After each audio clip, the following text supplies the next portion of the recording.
nasa 50 million total views na. Tapos sa isang account ko naman is lampas na siya ng 100,000, magto 200,000 likes na. So sa halagang 20,000 pesos, aayusin ko yung TikTok account nyo at magdo-dominant kayo. So ganito kasi yan. Business nyo, advertising. Business nyo, advertising. Kung makikita nyo kung paano ko ginawa ng maayos yung sa TikTok account ko, ganun din ang gagawin ko sa inyo. Hindi siya madali, sobrang hirap talaga kasi gagamitan mo pa siya ng tamang timing. So tamang timing, konting algorithm, medyo critical talaga. Hindi naman ganito kabilis kung walang diskarte talaga eh. So wala tong advertising. Walang perang in-involve ko dito sa 1 million na likes na 1.1. Ang ano ko lang kasi dito is yung magkaroon siya ng tamang brain.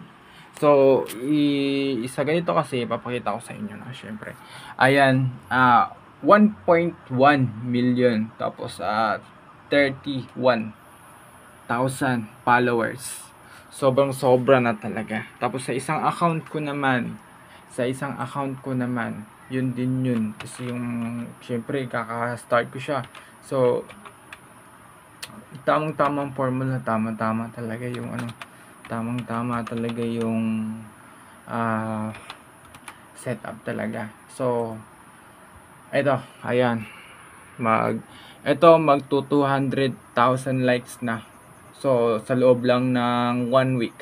Sabihin natin 3 days. 3 days ko siyang So, matagal na tong account na to. So, yun lang ang gusto kong i-share na knowledge, no? Kasi, naisip-isip ko kasi, ang dami kasing mga company ngayon na hindi sila maka-reach ng 1 million likes. Sad to say. So, ganun yung so offer ko lang na 20,000 sa account nyo sa TikTok. Sa loob, i-rate ko siya ng 6 months. I-work ko siya ng 6 months. 6 months ang haba ng na yun. Ang haba na ng buwan na yun. Pag natapos yung 6 months na yun, ayan, makukuha nyo na yung 1 million. Ang ganda ng account. Sobra. Pwede rin tayong maggawa ng bagong account. Yun lang naman. Ang bilis lang. So, ano pa ba naantay natin?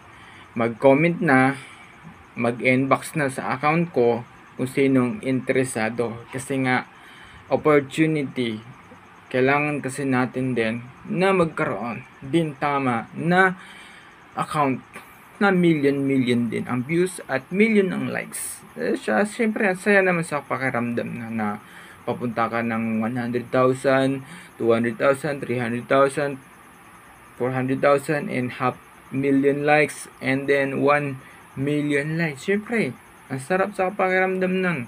Kumbaga, alternate company video, MTV video, company video, MTV video. So, yung mga MTV na yun? Siyempre, yung mga popular na mga content na hindi basta-basta talaga na makukuha siya ng siyempre first come first serve. Kumbaga, madalian lang talaga ang procedure.